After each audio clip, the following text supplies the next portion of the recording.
Hi, and I'm live. This is a post about a great reset, but not the great reset everybody's talking about. I'm talking about a great reset of yourself. But before we go any further, this is going on my YouTube channel. Please hit the subscribe button, the like, and comment if you possibly can so I can create more content. You know, there's a saying which says that it is the heart that counts. And before we go further, let me define my terms. By heart, the saying refers to the totality of your life essence. You can call it your spirituality, and it actually encompasses and embraces all your intellectual and physical functions. But the heart is the fundamental driver of all of these functions. Now, because you can taste, you can see, you can smell, you can hear, we tend to focus all of our consciousness on these things which have some kind of physical manifestation. But the manifestation of the heart, because it's not physical, is often missed. And so it is that in the dominant culture in the world right now, it's the physicality that is most emphasized in almost everything that we do. So it's a little bit like saying that because the physicality is only a part of our total experience of life, it's like saying that just because you got 20/20 vision, forget the fact that you are completely deaf. Forget the fact that you can't taste a thing. Forget the fact that you can't smell anything. Forget the fact that you can't hear anything. Just because you're judging everything by sight alone, you think you're perfect. Well, you're not. You're only a tiny fraction of your actual potential. Now, let's look at the functioning of the heart. In its intellectual phase, let's look at logic. You know, the logic of a supremacist is one thing. You present them with information. Because of their life state of supremacism, they will solve every problem in a certain way. Supremacists are authoritarian, they're controlling, and of course, they feel themselves better than everybody else. So if you're a male supremacist, you think you're better than women. If you're a capitalist supremacist, you think that because I've got more money than the next person, I'm more important than that person. Now, consider the logic of a humanitarian or somebody who is functioning much more on a humanistic level. You present the same information to that person, they will view everybody and therefore behave totally differently under those circumstances. They won't think that because of the dominance of their culture, their way is willy-nilly, ipso facto, the only and correct way. They won't think that they're instantly superior to the wishes, the ambitions, and the aspirations of other people. They won't think that just because they have money, they are better or worth more than another person who has far less money. They won't think that they're worth more just because they went to an elite university, whereas the other person did not. All they'll recognize is that we are diverse and each one of us has a part to play. So you can see how the state of a person's heart, presented with information, will define how they respond to that information. Now, I'm going to play you a video which is actually an advert from the World Economic Forum to promote why they think we're going to have a great reset. Now, as you watch this video, I'd like you to think, even though they're talking about a great reset, even of capitalism, of the way in which we do things, I want you to ask yourself, has there actually been a change of heart? Who in the new Great Reset will be in charge of things? And to compare that to your observation of the world as we are living it now. Watch the video. The pandemic has radically changed the world as we know it, and the actions we take today as we work to recover will define our generation. Now is the time to think what history would say about this crisis. 2020 has been challenging on a lot of levels, as economic, environmental and societal frailties have been laid bare. But it's also proved that when we need to, we can act rapidly and restructure our lives. The recovery from the pandemic is an opportunity. We can see rays of hope in the form of a vaccine, but there is no vaccine for the planet. Nature needs a bailout. You don't want to go back to the status quo that you had before simply because it was the status quo that got us here. With everything falling apart, we can reshape the world in ways we couldn't before. Ways that better address so many of the challenges we face. And that's why so many are calling for a Great Reset. A Great Reset? That sounds more like buzzword bingo masking some nefarious plan for world domination.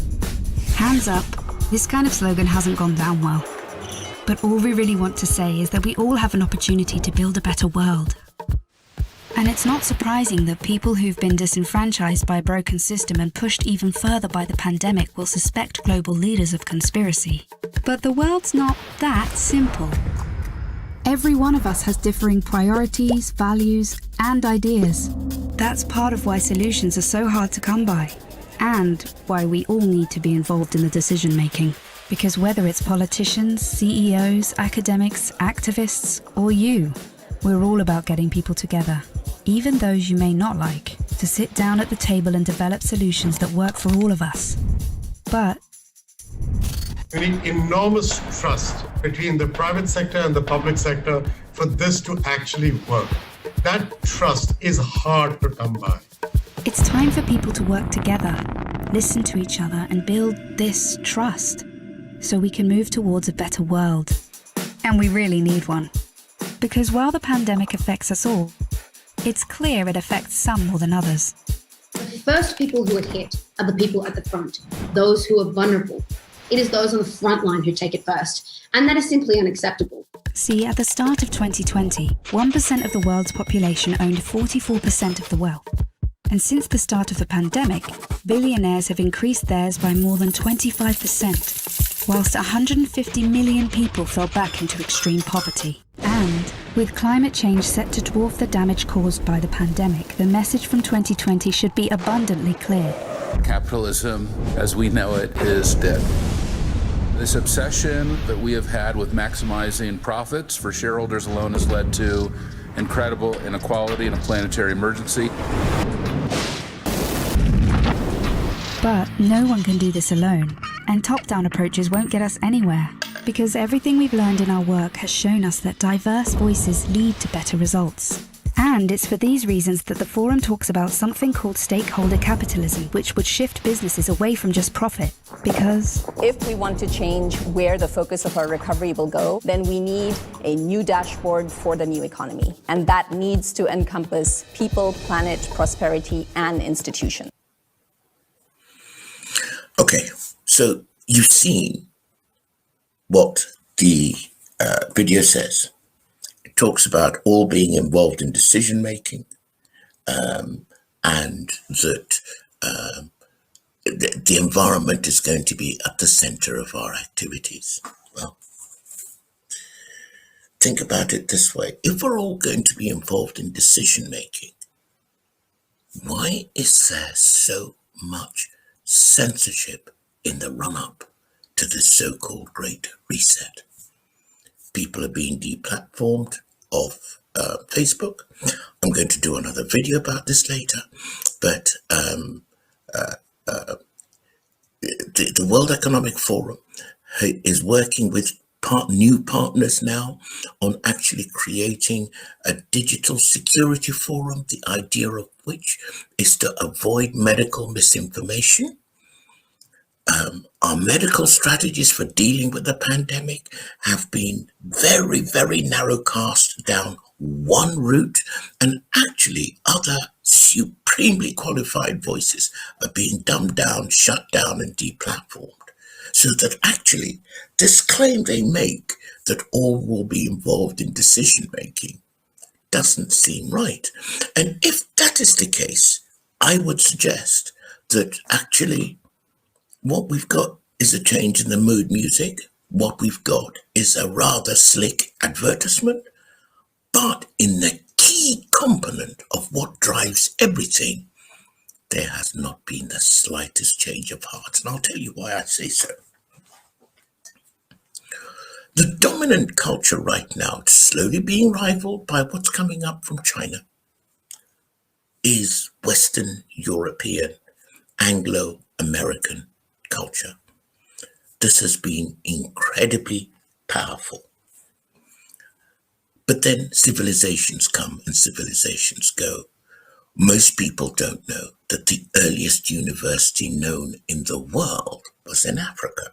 Yes, it was based in Timbuktu, in Mali. This was around about 989 AD.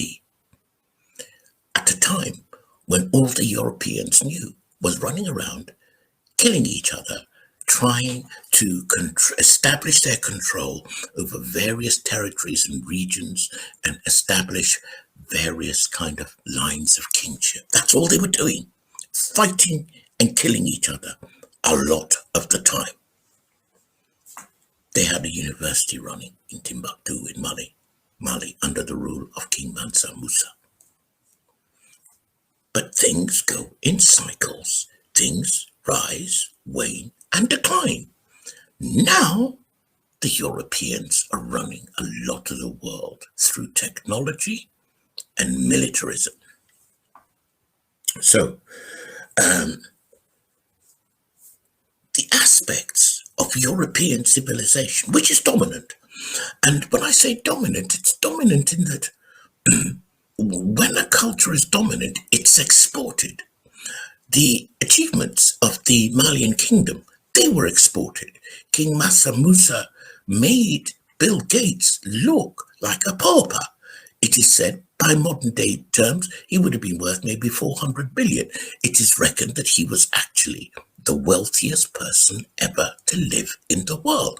But of course, to maintain our current narratives and so on and so forth, this sort of material, well, it's certainly not on the O-level history curriculum, certainly not here in the United Kingdom, and it's nowhere else. I didn't know about this till last year. So there we are. European culture has been exported. So the way Western Europeans do things have been seeded all over the world and are driving the way things are done all over the world.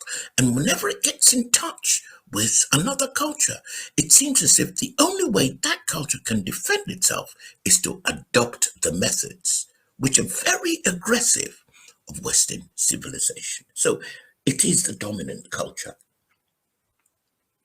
A few things that I've observed, because I was raised in the Western culture, and I have many of the characteristics of the Western culture. It won't be lost on you that I don't look very Western, but the truth is, in thought, word, deed, mentality, the most formative years of my life were spent imbibing this Western culture. One of the things is that spiritualism is often in the West replaced by patriotism.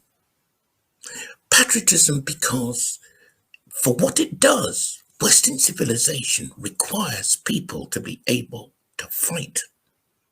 And so, if you need people to fight, you need them to have a sense of nationhood, a sense of patriotism.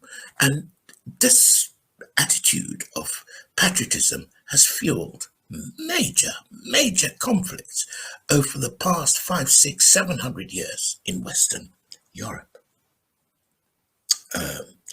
Materialism is another thing. In the West, everything's value is reckoned either monetarily or in terms of materialism. And of course, if you've only got a hammer, everything around you looks like a nail because it's the only instrument you have for judging and evaluating things. So people will judge their worth, their merit, even their humanity by how much money and material wealth that they have, the size of their house, the model of car that they drive, the title that's on their business card. All of these things are part of Western materialism. Of course, empire. Western materialism can't sit still. To survive, it has to keep running, and it only keeps running by taking over more and more and more of the world, which is a causation for the despoilation of our planet today. Now, this is something everybody's silent about. Actually, the pollution that we have has been driven by the dominant culture of the world.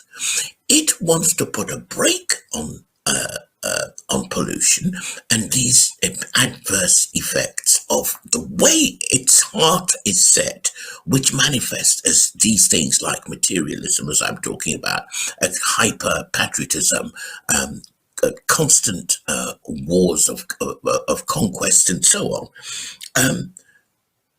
But it makes the whole world pay for what it has done. I mean, the people in the Far East, the Africans, the people in the Amazon, the native places where Western Europeans have gone, they lived in perfect stasis with their environment before. Enter Western civilization, and boom, everything goes wrong. But now that everything is overheated, it is expected that everybody pays the price for something which a few people profited from only. Now, the last thing I would say, and this is kind of a quasi-personal comment, is the contempt which people of Western origin have for the rest of the world. And because everybody's raised decently, and your parents taught you how to say please and thank you and hello and how are you and to smile and so on and so forth. But the contempt is for others is very thinly veiled. You only enslave people when you have contempt for them. However much you smile, you're still enslaving them. You only kind of walk into people's countries and determine what regime should be running their country if you have contempt for those people.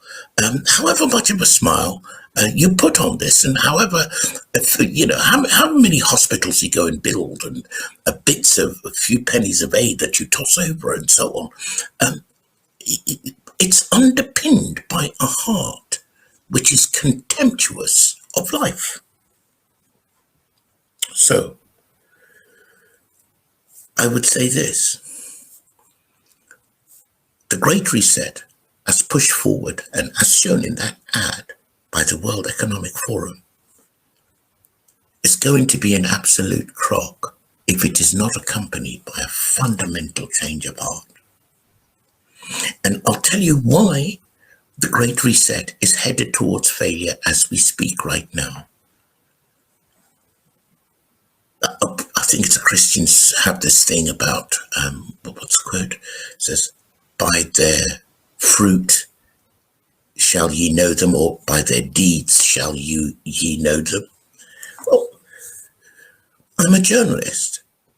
I'm looking at the censorship that is going on right now, and it is perfectly on course for a world totalitarian state. All of the mainstream media sing off the same hymn sheet.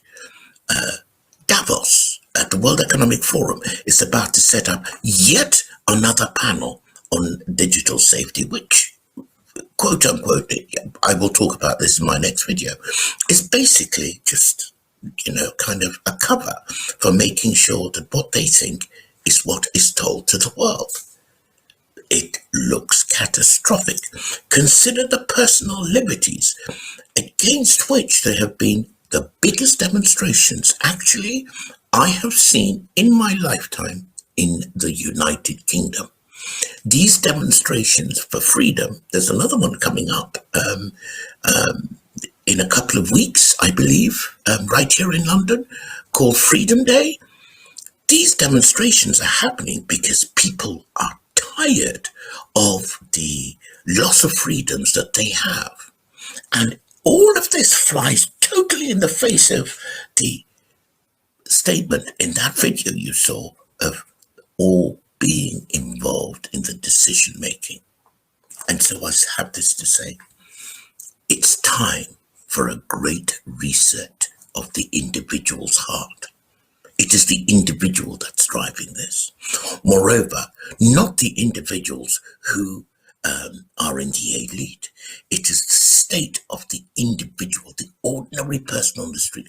It is the state of their heart which will enable them to be rolled over by a few very powerful elites, or not.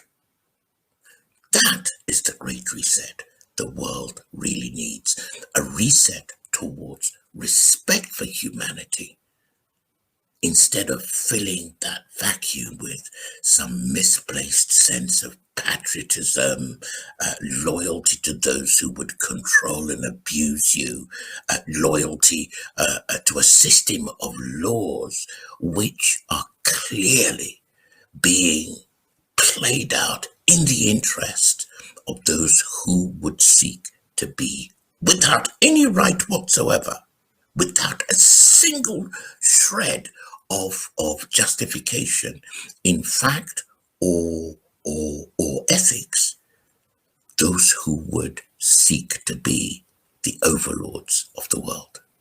Thanks very much for watching.